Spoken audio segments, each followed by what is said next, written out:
राष्ट्रीय ओबीसी महासंघ लगातार अपने मुद्दों को लेकर के काम कर रहा है और लगातार ओबीसी समाज के मुद्दों को लेकर के समाज के सामने रख भी रहा है और सरकार से मांगे भी लगातार वो कर रहा है कि जो भी मांगे हैं ओबीसी समाज के हित में वो हमारी मांगों को पूरा किया जाए। इसी कड़ी में आज हमारे साथ सचिन राजुरकर जी हैं। हम उनसे बात करेंगे और जानने की कोशिश करेंगे कि दूसरा महाअधिवेशन जो ओबीसी समाज का दिल्ली में होना है उसको लेकर के उन्होंने क्या सोचा है, क्या तैयारी की है और वो किस तरह से उसको लेकर के काम कर रहे हैं और अगर वो मांगे नहीं पूरी होती हैं तो आगे उनका भविष्य में क्या योजनाएं रहेंगी। तमाम मुद्दों को लेकर के हम सचिन राजुरकर जी से बात करेंगे। पहले तो सचिन राजुरकर जी आपका हमारे साथ स्वागत है। पहला जो सबसे जरूरी सवाल वो अब तक जितने भी ओबीसी के नेताओं से मैंने बात की वो उनसे ये पूछा और ये जानने की कोशिश भी है कि आखिर में क्यों इस अधिवेशन की वजह क्या है, जरूरत क्यों है, क्यों ऐसा लगता है कि आपको कि ये होना चाहिए। देश के आजादी को 65 साल हुए, लेकिन जो पिछड़ा वर्ग है ओबीसी समाज है उनको अभी तक न्याय नहीं मिला। हम हमेशा न्याय की प्रतीक्षा करते हैं।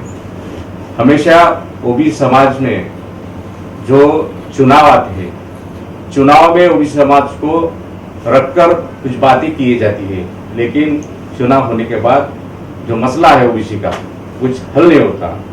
इसलिए हम राष्ट्रीय ओबीसी महासंघ ने पहला अधिवेशन नागपुर में लिया था, उसके बाद मोर्चा निकाला था।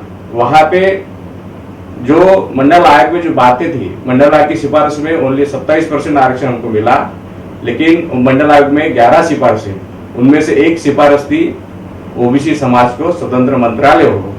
तो वो मंत्रालय महाराष्ट्र में हुआ है और देश में सभी राज्यों में ओबीसी समाज को मंत्रालय हो। उससे जो बातें हैं 340 में कलम लिखा है कि ओबीसी समाज में न्याय मिलेगा। इसलिए हम यहाँ पे राष्ट्रीय महासंघ की ओर से सम्मेलन ले रहे हैं। आप लोगों की तमाम मांगों में एक मांग ये भी है कि तहसील न्यायालय से लेकर, मैं इसे सीधे सीधे पढ़ रही हूँ ताकि मेरे दर्शकों को आसानी हो ये समझने में कि इनकी मूलभूत मांगे क्या है। तहसील, ये मांग नंबर 7 है आप लोगों की कि तहसील न्यायालय से लेकर सर्वोच्च न्यायालय तक सभी न्यायिक स्तर पर ओबीसी के आरक्षण को लागू करना चाहिए। हम अगर मोटा मोटी बात करें, अगर हम न्यायालयों की बात करें, हम निचले स्तर से लेकर के अगर उच्च स्तर तक के न्यायालयों की बात करें तो हम देखते हैं कि वहाँ रिजर्वेशन का प्रावधान जो है वर्क नहीं करता, काम नहीं करता और तमाम न्यायिक प्रक्रियाओं में बैठे वाले जज से लेकर के वकील तक जिनका नाम चलता है, अगर आप उनको देखेंगे जो माने जाते हैं, जो फेमस हैं उनको, तो आप देखेंगे वो सब अपर कास्ट के ही हैं। उसमें कोई दलित समुदाय का नहीं है, उसमें कोई ओबीसी समुदाय का नहीं है।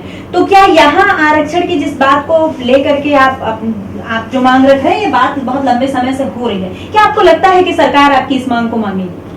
नहीं, ऐसा है, मंडल आयोग में जो सिफारिश की थी 52% समाज को 52% आरक्षण मिलना चाहिए।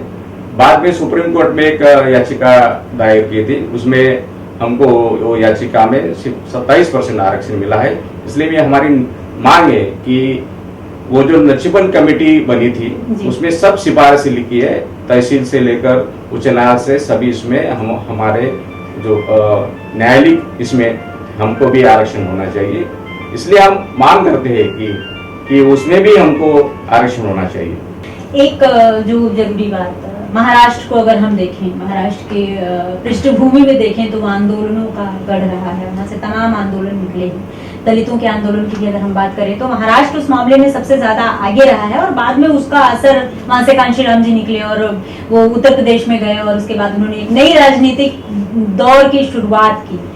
क्या आपको लगता है कि जो तब का दौर था इस तरह के आंदोलनों को लेकर के और उसको, क्या वो महाराष्ट्र में अभी भी जारी है या उसमें कहीं कुछ गिरावट आप महसूस करते हैं? नहीं, कोई सभी आंदोलन अभी जारी है।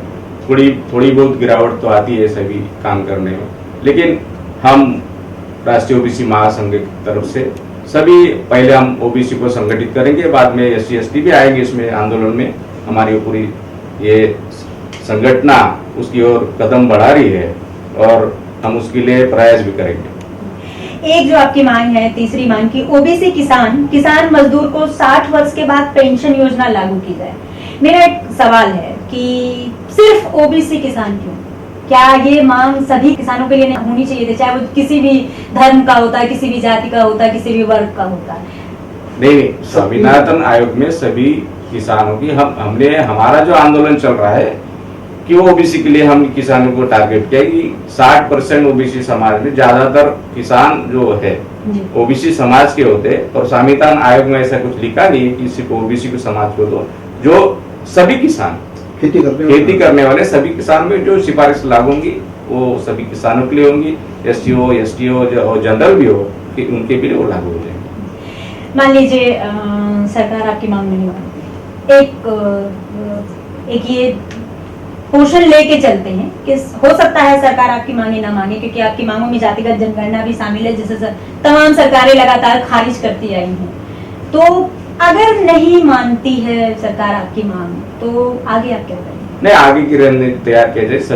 सभी समाज, सभी संगठित जो ओबीसी समाज के संगठन है पूरे राज्यों में, पूरे देशों में, उनको संगठित करके उसकी आगे की रणनीति आंदोलन के रूप से तैयार की जाएगी।